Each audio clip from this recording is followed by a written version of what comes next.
Acá estamos parados en la FOTIA, que es la Federación Obrera Tucumana de la Industria Azucarera. Habrán escuchado algo de la FOTIA seguramente.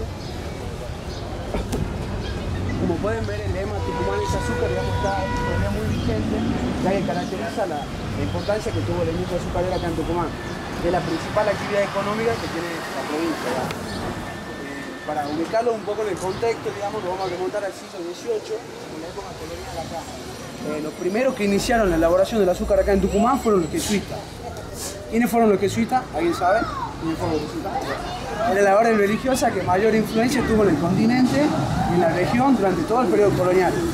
Su presencia acá en Tucumán fue muy importante, no solo por su labor educativa y religiosa, sino también económica, ya que ellos fueron los impulsores del cultivo de la caña de azúcar en el siglo XVIII, digamos. Cuando esta orden fue expulsada en 1767, esta actividad había quedado paralizada, digamos, acá en Tucumán. Hasta que en 1821, el obispo José Eusebio Colombre retoma el cultivo de la caña de azúcar. Él tenía una finca acá ubicada en el Parque 9 de Julio, donde hoy funciona actualmente el Museo Histórico de la Industria Azucarera. Él había empezado, digamos, a cultivar caña y el éxito de su emprendimiento llevó que otros dueños de estancia, de quinta, introdujeran, digamos, el cultivo. Y así se fue expandiendo en toda la provincia, digamos, en diferentes puntos. Digamos, la tecnología para extraer el jugo de la caña en ese momento era muy precaria, ya que utilizaban trapiches de palo que eran movidos por una noria, que eran ruedas gigantes, impulsados por animales, por bueyes. Era de tipo colonial, digamos, la extracción del azúcar. Recién, digamos, en 1876, con la llegada del ferrocarril acá a Tucumán, durante la presidencia de Nicolás Avellaneda, digamos que se va a dar una transformación radical de la industria azucarera, ya que se va a poder permitir traer maquinaria a vapor, ya sea de Europa, ya sea de dos casas que proveían, digamos, que era francesa y otra inglesa. Van a traer la máquina a vapor que va a permitir, digamos, aumentar fuertemente la capacidad productiva, digamos, de la caña de azúcar, del azúcar.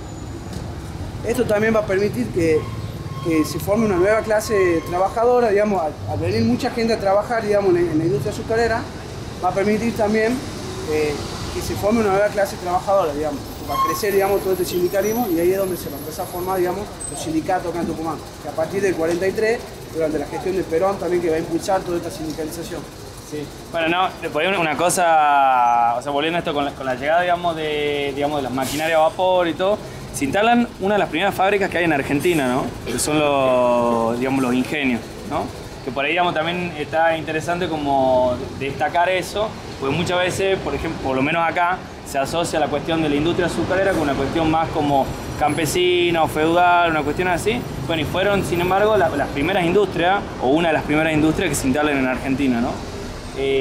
Una cosa que tiene como bien particular, digamos, acá en Tucumán, es que los ingenios muchas veces no tienen muchos terrenos donde cultivan caña y le compran a lo que son los cañeros, que son gente, digamos, que cultiva la caña y bueno, y le vende al ingenio, ¿no? Y eso marca mucho lo que, digamos, los diferentes procesos que se van dando, porque por ejemplo, cuando se empiezan a organizar los trabajadores, van a empezar a tener sindicatos del surco y sindicatos de fábrica.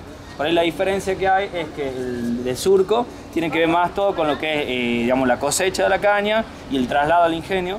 Y bueno, el sindicato de fábrica tiene más que ver directamente ya con el proceso de elaboración del azúcar, ¿no?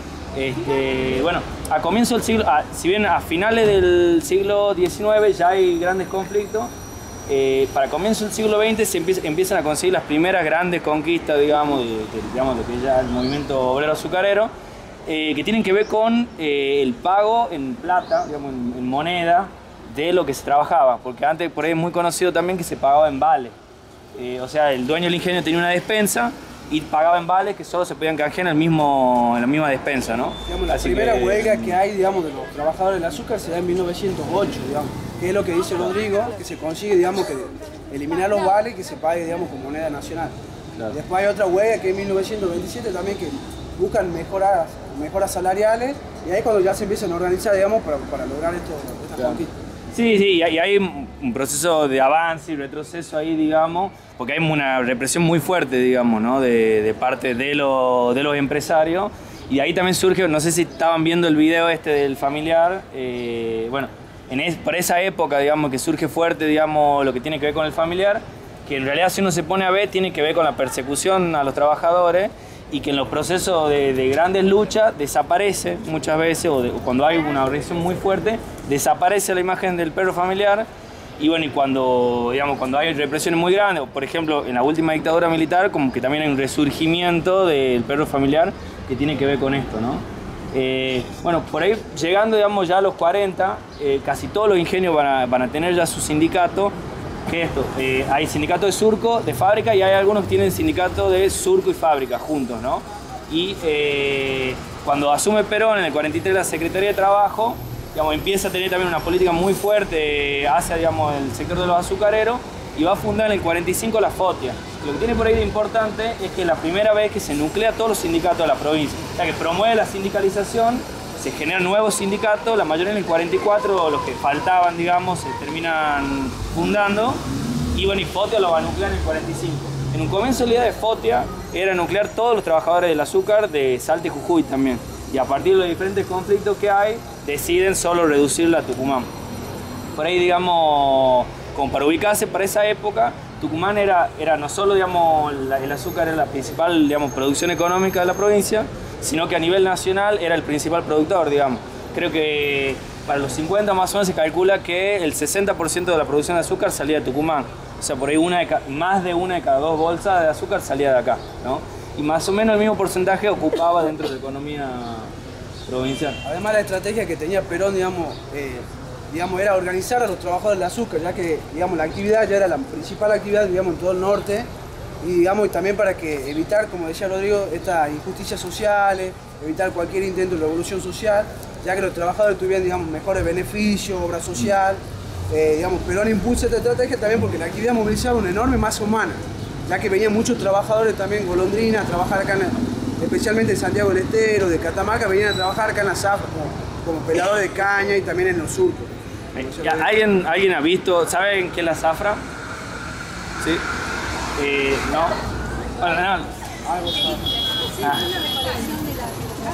Claro, es la cosecha, digamos, de la caña.